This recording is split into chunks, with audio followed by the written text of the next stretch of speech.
الحمدللہ رب العالمین وصلی اللہ علی نبینا محمد وعلی آلہ وصحبہ اجمعین وبعد۔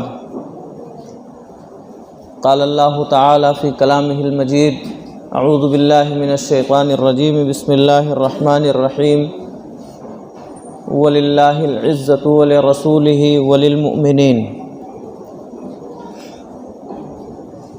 کل کے درس میں آپ حضرات کے سامنے یہ بات عرض کی گئی کہ ساری عزتوں کا مالک اللہ تعالیٰ ہے، وہی جسے چاہتا ہے عزت دیتا ہے، جسے چاہتا ہے ذلیل کرتا ہے۔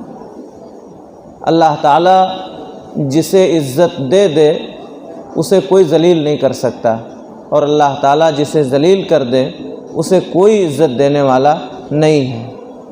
اسی طرح ہم سب کو اللہ تعالیٰ کی قدر اور اس کی عزت کرنی چاہیے، اس کے احکام پر عمل کر کے، اور جن چیزوں سے اللہ تعالیٰ نے ہمیں رکنے کے لیے کہا ہے ان سے رک کر کے، باز آ کر کے۔ اللہ پاک نے ہم سب کو جو تھوڑی بہت عزت دی ہے اس عزت کو ہمیشہ بچانے کی فکر کرنی چاہیے۔ کبھی بھی ہمیں کوئی ایسا کام نہیں کرنا چاہیے جس کی وجہ سے ہماری عزت خطرے میں پڑ جائے یا ہمیں ذلت و رسوائی کا سامنا کرنا پڑے۔ یہ باتیں آپ کے سامنے کل کے درس میں عرض ہوئیں۔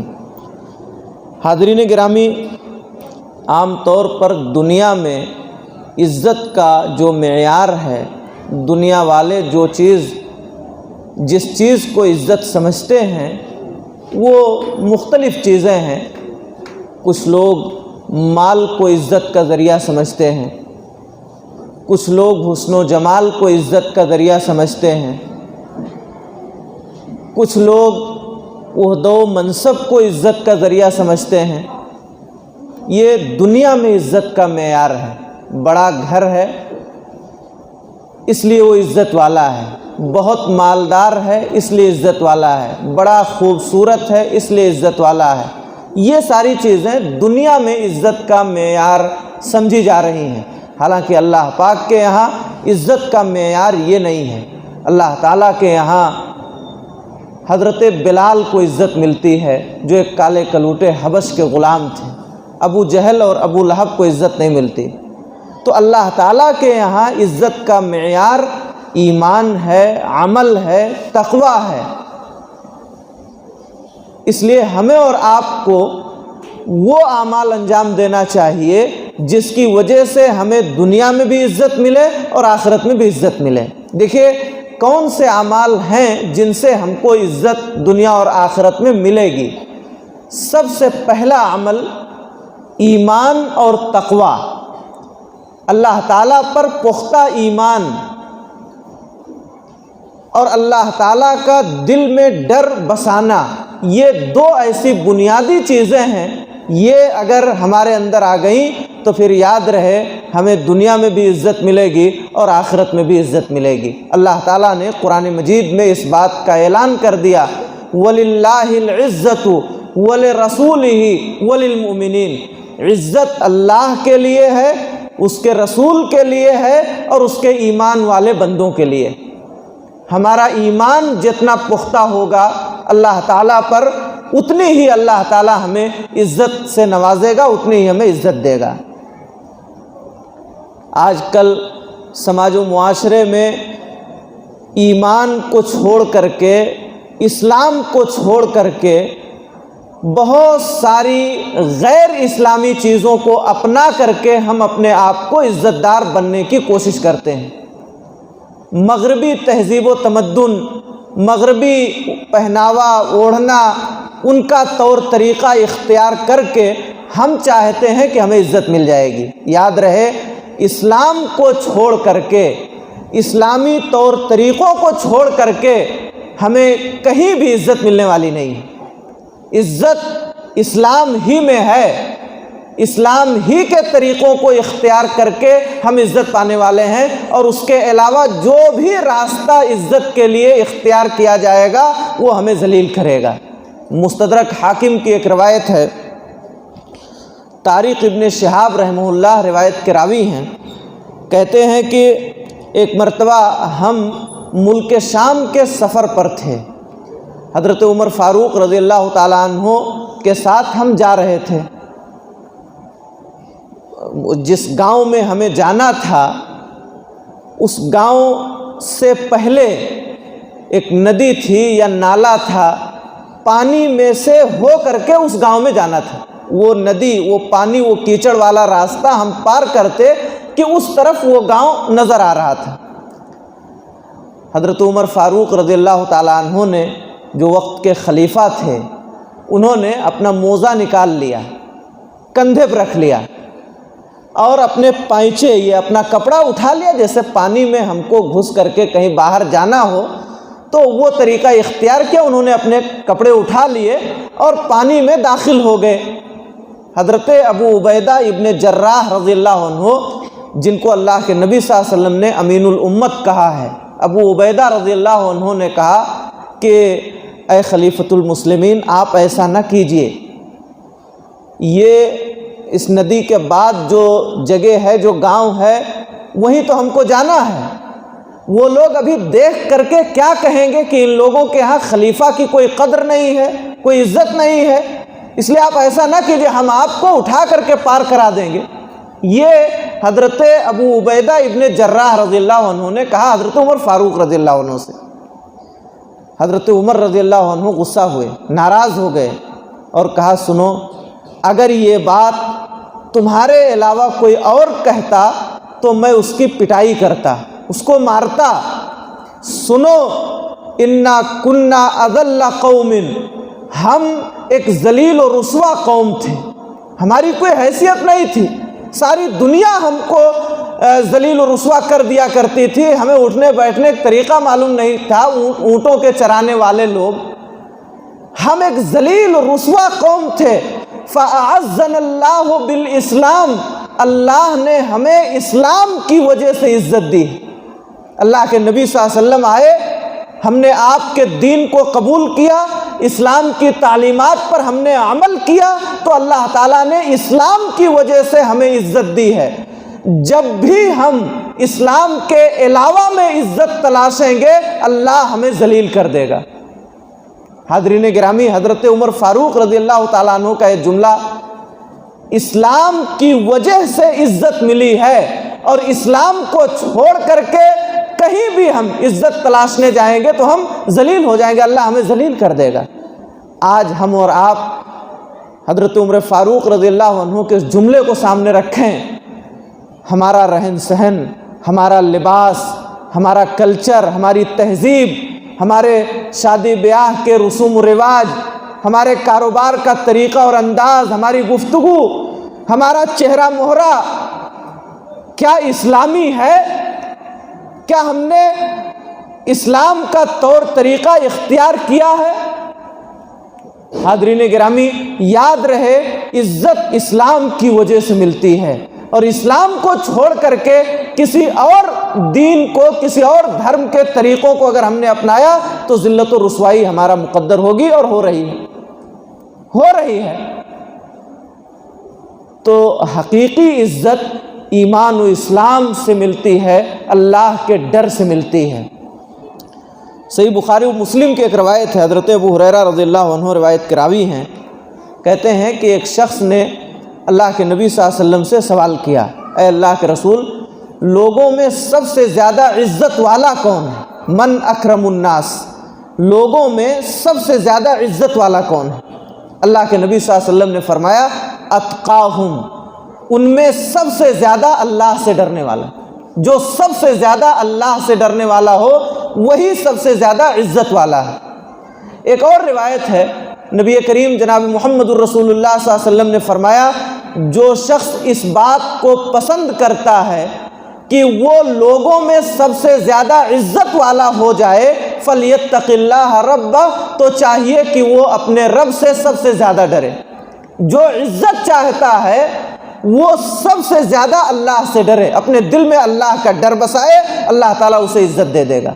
تو حاضرین گرامی، ایمان و اسلام اور تقوی یہ عزت کے اسباب ہیں۔ سب سے زیادہ عزت اگر ہمیں اور آپ کو چاہیے تو اپنا ایمان پختہ کرنا ہوگا، اسلامی طور طریقوں کو اختیار کرنا ہوگا اور اپنے گھروں میں رائج کرنا ہوگا، غیر اسلامی طور طریقوں سے اپنے آپ کو بچانا ہوگا اور اپنے دل میں اللہ کا ڈر اور اللہ کا خوف بسانا ہوگا۔ اللہ تعالی ہمیں اور آپ کو عزت عطا فرمائے گا۔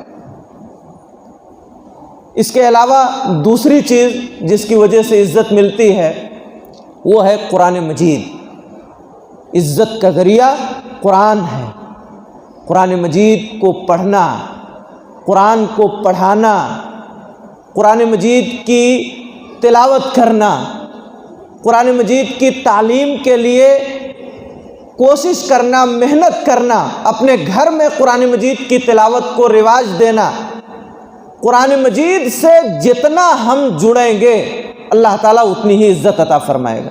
یہ کتاب عزت کی کتاب ہے، یہ کتاب رفعت و بلندی کی کتاب ہے۔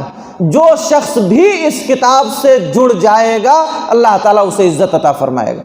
اور خود ہمارے نبی جناب محمد الرسول اللہ صلی اللہ علیہ وسلم نے فرمایا ان اللہ یرفع بہذا الکتاب اقواما ویضع بہ آخرین۔ اللہ تعالیٰ اس کتاب کے ذریعے سے کچھ لوگوں کو عزت دیتا ہے، رفعت اور بلندی دیتا ہے، اور کچھ لوگوں کو اس کتاب کی وجہ سے ذلیل و رسوا کر دیتا ہے۔ یہ کتاب رفعت کی کتاب ہے، عزت کی کتاب ہے۔ ہم اسے پڑھیں گے، اس کی تلاوت کریں گے، اس کے معنی و مفہوم پر غور کریں گے، گھروں میں اس کی تلاوت کو رواج دیں گے، اپنے بچوں کو اس کتاب کے حفظ پر ابھاریں گے۔ جہاں اس کتاب کے حفظ کا پڑھنے پڑھانے کا سلسلہ ہے وہاں ہم مدد کریں گے، تعاون کریں گے، اللہ تعالی ہمیں اس کتاب سے جڑنے کی وجہ سے عزت عطا فرمائے گا۔ اور اس کتاب کو چھوڑ دیں گے، اس کی تلاوت نہیں کریں گے، اس کو سنیں گے نہیں، اس کی تلاوت کو گھروں میں رائج نہیں کریں گے، اس میں غور و فکر نہیں کریں گے، تو اللہ تعالیٰ ہمیں اور آپ کو ذلت و رسوائی سے نوازے گا، ذلت و رسوائی ہمارے حصے میں آئے گی۔ اس لیے اس کتاب سے جڑنا یہ عزت کا سب سے اہم ذریعہ ہے۔ قرآن مجید سے جتنا جڑیں گے اللہ پاک اتنی عزت عطا فرمائے گا۔ ایک روایت ہے سنن نبی داؤد کی، اس کتاب سے جڑنے کی وجہ سے دنیا میں بھی عزت ملتی ہے، بلندی ملتی ہے، اور آخرت میں جو رفعت و بلندی ہے وہ تو ہے ہی۔ ایک مرتبہ عبد الرحمن ابن ابزہ نامی ایک شخص کو گورنر بنا دیا گیا، ایک صوبے کا گورنر بنا دیا گیا، جو آزاد کردہ غلام تھے۔ سماج و معاشرے میں ان کی وہ حیثیت نہیں تھی جو اور لوگوں کی تھی، اور لوگوں سے کم حیثیت کے حامل ایک آزاد کردہ غلام، ان کو بنا دیا گیا۔ کچھ لوگوں نے اعتراض کیا کہ آخر انہیں گورنری کیسے مل گئی؟ جانتے ہیں جواب کیا دیا؟ انہ قاری لکتاب اللہ، یہ اللہ کی کتاب کے قاری ہیں۔ ان کو جو گورنری ملی ہے، صوبے کا جو ذمہ دار بنایا گیا ہے، اس لیے بنایا گیا ہے کہ یہ اللہ کی کتاب کے قاری ہیں۔ اللہ کی کتاب سے جڑے تو غلاموں کو صوبے کی سب سے بڑی ذمہ داری اللہ رب العالمین نے انہیں عطا فرما دی۔ صحیح بخاری کی ایک روایت ہے، ایک چھوٹے سے بچے ہیں عمرو ابن سلمہ، لمبی روایت ہے۔ ابتدائے اسلام میں، اسلام کا شروع زمانہ تھا، ان کا گھر، اس بچے کا گھر راستے سے بالکل ملا ہوا تھا۔ گھر ہے، گھر کے بغل میں راستہ ہے۔ قافلے جب مسلمانوں کے گزرتے تھے تو وہ لوگ قرآن کی تلاوت کرتے ہوئے جاتے تھے۔ یہ لڑکا دیوار کے پاس کھڑا ہو کر کے گزرنے والوں کی قرآن مجید کی قرأت کو سنتا تھا، اور سن کر کے قرآن کا بہت سارا حصہ یاد کر لیا۔ سن کر کے قرآن مجید کی بہت سی آیتیں انہوں نے یاد کر لی۔ پھر اس کے بعد ایک زمانہ آیا جس کو عام الوفود کہتے ہیں۔ اسلام کافی پھیلا، ہر قبیلے کے لوگ، ہر گاؤں خاندان کے لوگ اللہ کے نبی صلی اللہ علیہ وسلم کے پاس جماعت در جماعت جانے لگے، اور جا کر کے سب اسلام قبول کرنے لگے۔ جیسا کہ قرآن مجید کی سورہ نصر میں ہے، اذا جاء نصر اللہ والفتح، جب اللہ کی مدد آ جائے، مکہ فتح ہو جائے، وَرَأَيْتَ النَّاسَ يَدْخُلُونَ فِي دِينِ اللَّهِ أَفْوَاجًا، اور اے نبی آپ دیکھو کہ تمام لوگ فوج در فوج، جماعت در جماعت آ کر کے اسلام میں داخل ہو رہے ہیں۔ تو ایک زمانہ آیا تمام لوگ، ہر قبیلے و خاندان کے لوگ اللہ کے نبی صلی اللہ علیہ وسلم کے پاس جا رہے ہیں اور اسلام قبول کر رہے ہیں۔ ان کے گاؤں کے لوگ بھی گئے اسلام قبول کیا۔ اللہ کے نبی صلی اللہ علیہ وسلم نے اسلام کی ابتدائی تعلیمات انہیں سکھائیں۔ آپ نے فرمایا جاؤ جب اذان کا وقت ہو جائے، نماز کا وقت ہو جائے تو ایک شخص اذان دے، اور پھر تم میں سے وہ آدمی امامت کرائے جس کو قرآن سب سے زیادہ یاد ہو، جس کو سب سے زیادہ قرآن یاد ہو وہ آدمی امامت کرائے۔ کہہ رہے ہیں وہ لوگ آئے، اسلام قبول کر کے گاؤں پہنچے۔ پہنچنے کے بعد جب نماز کا وقت ہوا تو اذان دی گئی، اور اس کے بعد جب نماز پڑھانے کی باری آئی تو چونکہ نبی صلی اللہ علیہ وسلم کا حکم تھا کہ سب سے زیادہ جس کو قرآن یاد ہو وہی امامت کرائے، تو پورے گاؤں میں سب سے زیادہ قرآن مجھی کو یاد تھا۔ 5-6 سال کا بچہ، سب سے زیادہ قرآن مجید انہی کو یاد ہے۔ کیوں یاد ہے؟ قافلے گزرتے تھے پڑھتے ہوئے، یہ دیوار کے پاس کھڑے ہو کر کے سن لیا کرتے تھے۔ کہہ رہے ہیں اس وقت جو ہے امامت کے لیے لوگوں نے مجھے آگے بڑھایا، سب سے زیادہ قرآن مجھے یاد تھا، اس لیے خاندان کے سارے لوگ، گاؤں کے سب اکٹھا ہیں، بڑے لوگ ہیں، بزرگ ہیں، سب ہیں، سارے لوگوں کے درمیان نماز کے لیے امامت کا موقع ایک چھوٹے سے بچے کو ملا جس کی عمر ابھی 5 یا 6 سال کی ہے۔ کیوں ملا؟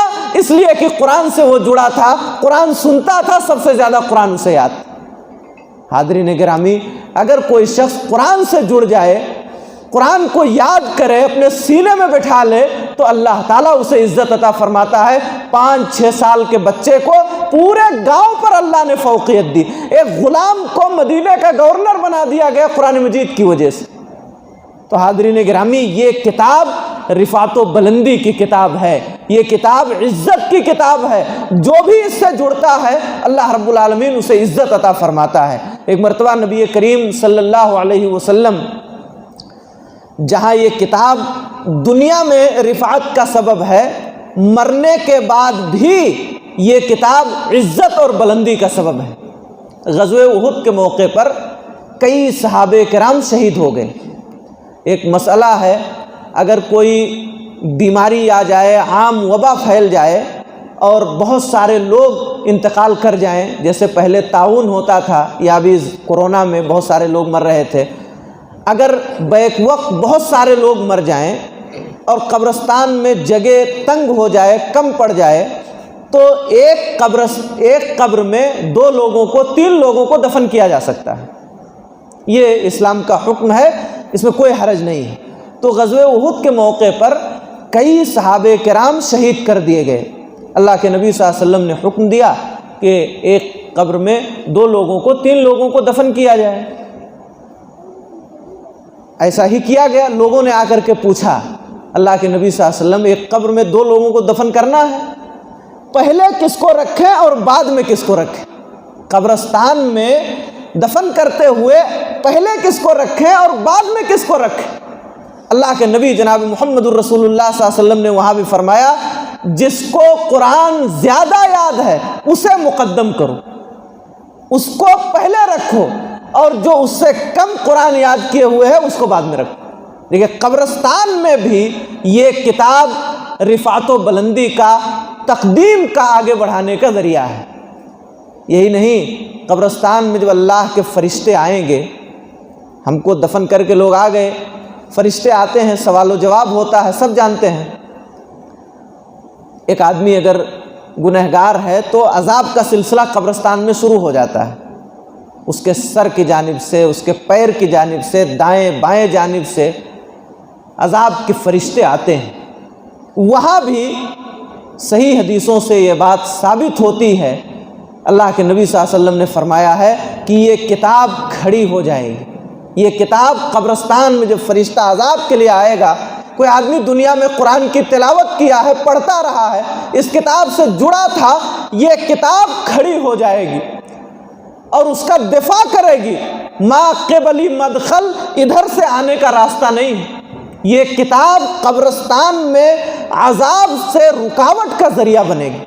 اور اگر ایک آدمی نہیں پڑھا ہے، اس کتاب سے نہیں جڑا ہے، پھر اس کے لیے پریشانی ہوگی۔ یہی نہیں، جب سوال ہوگا قبرستان میں، 3 سوال ہوں گے مشہور، 3 کے بعد ایک چوتھا سوال ہوگا۔ ایک سوال تو یہ ہے من ربک، تمہارا رب کون ہے، تمہارا دین کیا ہے، محمد صلی اللہ علیہ وسلم کے بارے میں تم کیا جانتے ہو، ما تقول فی ھذا الرجل، اس آدمی کے بارے میں یعنی نبی صلی اللہ علیہ وسلم کے بارے میں تمہارا کیا عقیدہ۔ یہ 3 سوال اگر جواب صحیح دے لے گیا تو پھر اس سے فرشتہ پوچھے گا وما یدریک، تمہیں یہ جواب معلوم کیسے ہوا، جو جواب تم نے دیا ہے یہ جواب تم نے کہاں سے جانا؟ تو آدمی کہے گا قرأت کتاب اللہ، میں نے اللہ کی کتاب قرآن کو پڑھا، وآمنت بہ، اور میں قرآن پر ایمان لایا، قرآن کی تصدیق کیا، اس وجہ سے ہم کو یہ جواب ملا، قرآن سے ہمیں یہ جواب ملا ہے۔ اور جو گنہگار ہوگا وہ کہے گا، وہ کچھ نہیں جواب دے پائے گا، اور آخر میں فرشتہ کہے گا لا دریتا ولا تلیتا، نہ تو نے قرآن مجید کو جاننے کی کوشش کی، نہ قرآن مجید کو پڑھا، اس کی تلاوت کیا، جس کی وجہ سے تجھے ان سوالوں کا جواب معلوم نہیں۔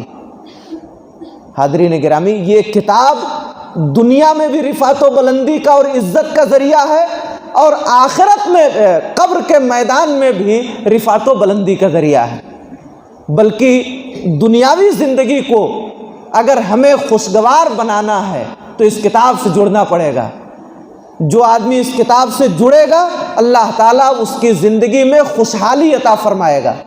آپ تلاوت کیجئے روزانہ نماز فجر کے بعد، اور اس کے بعد دیکھیے کیا تبدیلیاں آتی ہیں آپ کی زندگی میں، کاروبار میں کتنا خیر و برکت اللہ تعالیٰ عطا فرمائے گا۔ آپ اس کتاب سے جڑ کر کے تو دیکھیے۔ اور جو شخص اس کتاب کو ترک کر دے گا، چھوڑ دے گا، اللہ تعالیٰ اس کی زندگی کو، اس کے کاروبار کو، اس کی دنیا کو برباد کر دے گا۔ ومن اعرض عن ذکری، جو شخص بھی میرے ذکر سے اعراض کرے گا، دور بھاگے گا، قرآن کو پڑھے گا نہیں، اس کی تلاوت نہیں کرے گا، اس میں غور و فکر نہیں کرے گا، اللہ تعالیٰ فرما رہا ہے فَإِنَّ لَهُ مَعِيشَةً ضَنْكَ، اس کے لیے انتہائی بری زندگی ہوگی، انتہائی پریشان کن زندگی اس کے لیے ہوگی، اور آخرت کے میدان میں ہم ایسے شخص کو اندھا کر کے اٹھائیں گے، اندھا کر کے اٹھائیں گے۔ حاضرین گرامی، یاد رہے اس کتاب سے جو آدمی جڑا، ایک اور جگہ اللہ نے فرمایا وَمَن يَعْشُ عَن ذِكْرِ الرَّحْمَنِ نُقَيِّضْ لَهُ شَيْطَانًا فَهُوَ لَهُ قَرِينٌ، جو ہمارے ذکر سے دور بھاگے گا، قرآن کی تلاوت نہیں کرے گا، قرآن سے جڑے گا نہیں، شیطان کو ہم اس کے ساتھ لگا دیں گے، ایک شیطان اس کے ساتھ لگ جائے گا، فَهُوَ لَهُ قَرِينٌ، وہی اس کا ساتھی ہوگا۔ جو قرآن کو نہیں پڑھے گا، قرآن سے دور بھاگے گا، قرآن کی تلاوت نہیں کرے گا، قرآن کی تلاوت نہیں سنے گا، ہم ایسے شخص کے پیچھے ایک شیطان لگا دیں گے، وہی شیطان اس کا ساتھی ہوگا، دوست ہوگا، یہ اللہ نے فرمایا۔ تو حاضرین گرامی، ہماری زندگی تباہ ہوگی اگر قرآن سے ہم دور ہوں گے، اور اگر ہم قرآن سے جڑیں گے ہماری زندگی خوشحال ہوگی، بہتر ہوگی، مرنے کے بعد بھی ہمیں بہت سارے آرام و راحت کی چیزیں ملیں گی، اور کل قیامت کے میدان میں، آخرت کے میدان میں بھی ہمیں کامیابی ملے گی۔ من جعلہ امامہ قادہ الی الجنہ، اللہ کے نبی صلی اللہ علیہ وسلم نے فرمایا جو شخص اس کتاب قرآن مجید کو اپنے سامنے رکھے گا، من جعلہ امامہ، جو اس کو اپنے سامنے رکھے گا، سامنے کب رکھا جاتا ہے؟ جب پڑھنا ہو، اس کی تلاوت کرنی ہو، اس میں غور و فکر کرنا ہو، تبھی کوئی چیز اپنے سامنے رکھی جاتی ہے۔ یعنی جو اس کی تلاوت کرے گا، جو اس کتاب سے جڑے گا، من جعلہ امامہ، جو اس کتاب سے جڑے گا، قادہ الی الجنہ، یہ کتاب اس کو جنت تک لے جائے گی، یہ کتاب قرآن مجید اسے جنت لے جائے گی۔ ومن جعلہ خلف ظہرہ ساقہ الی النار، اور جو اس کتاب کو پیٹھ کے پیچھے رکھ دے گا، یعنی اس کی تلاوت نہیں کرے گا، اس سے جڑے گا نہیں، اس کے معنی و مفہوم میں غور و فکر نہیں کرے گا، ساقہ الی النار، یہ قرآن اسے جہنم میں ہانک کر کے لے جائے گا۔ تو قرآن سے جڑنا یہ دنیاوی اور اخروی دونوں کامیابی کا ذریعہ ہے، دنیا میں بھی عزت، آخرت میں بھی عزت، اور اگر ہم اس کتاب سے دور ہوئے تو دنیا میں بھی پریشانی اور آخرت میں بھی پریشانی۔ حاضرین گرامی، یہ دو تین چیزیں میں نے عزت کے سلسلے میں ذکر کی، ایک تو ایمان کامل، اللہ کا ڈر، اسلامی احکامات پر عمل کرنا اور قرآن مجید کی تلاوت کرنا، قرآن سے جڑنا، یہ عزت کا ذریعہ ہے۔ ہم سب کو اللہ رب العالمین توفیق عطا فرمائے کہ ہم وہ تمام کام کریں جس سے دنیا اور آخرت میں عزت ملتی ہے۔ پروردگار عالم ہمیں دنیا اور آخرت دونوں جگہ عزت عطا فرما اور ہر طرح کی ذلت و رسوائی سے ہماری حفاظت فرما۔ آمین۔ اقول قولی ھذا واستغفر اللہ لی ولکم۔ السلام علیکم ورحمۃ اللہ۔